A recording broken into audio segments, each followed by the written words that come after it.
Parlons un peu de sociolinguistique et de ce qu'on pourrait appeler l'hypercritique du langage ou de la parole. Les mères, ce sont souvent les mères qui apprennent, qui enseignent la langue à leurs enfants, les mères apprennent à leurs enfants à parler correctement, c'est-à-dire à employer les mots justes, les constructions justes, à tel point que si l'enfant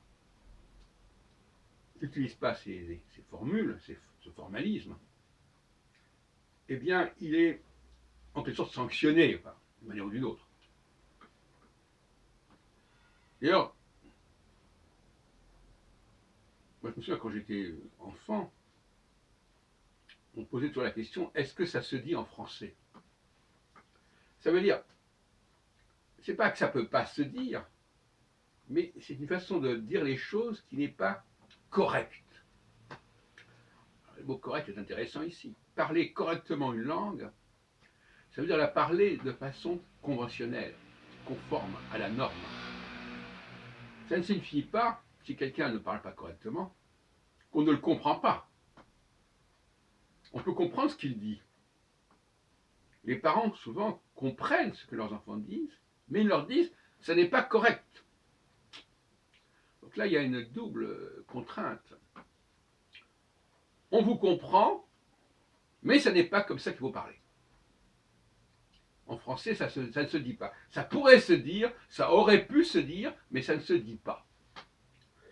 Et donc les gens sont marqués par cette problématique.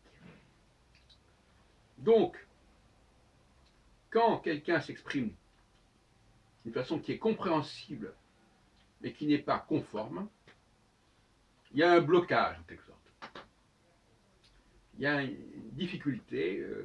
Je comprends et en même temps, je ne veux pas comprendre parce que ça n'est pas correct. Je ne peux pas comprendre, je ne veux pas comprendre. Tout ça, ça se mélange. Il faudrait arriver à dépasser ce problème qui coûte très cher, en fait.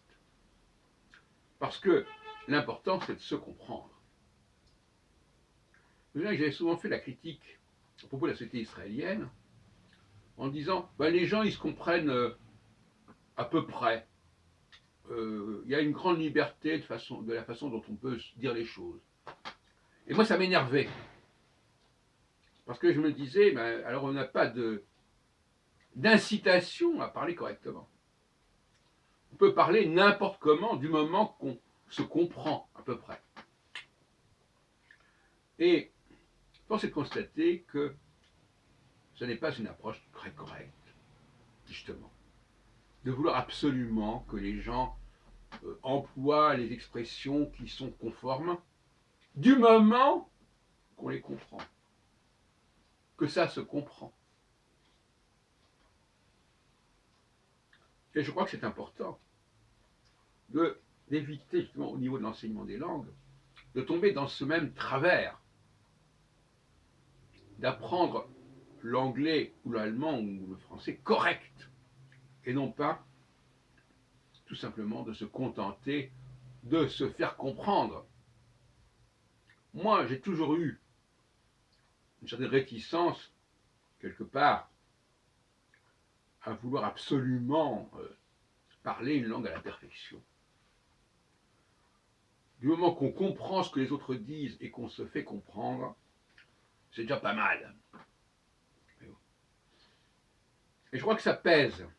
Alors, je vais prendre un exemple qui n'a rien à voir, mais toutes ces recommandations de l'enfance pèsent sur nos comportements. Par exemple, les mamans qui disent à leurs enfants dans les métros, tiens-toi bien, accroche-toi bien, autrement tu vas tomber. Accroche-toi bien à la rampe, à la poignée, à tout ce qu'on voudra. Et après, on voit des adolescents, des adultes, qui continuent à s'accrocher à tout ce qui traîne pour ne pas... voilà, il faut surtout s'accrocher, il faut surtout se tenir à quelque chose. Tiens-toi.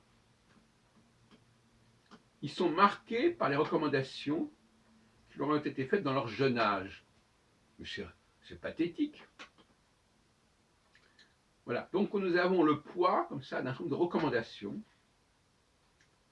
euh, qui sont très fortement imprimées et imprégnées dans notre esprit, dans notre façon de parler, de la façon de nous tenir dans les moyens de transport, et surtout bien s'accrocher à quelque chose, surtout ne pas rester comme ça, sans se tenir, sinon au sol évidemment.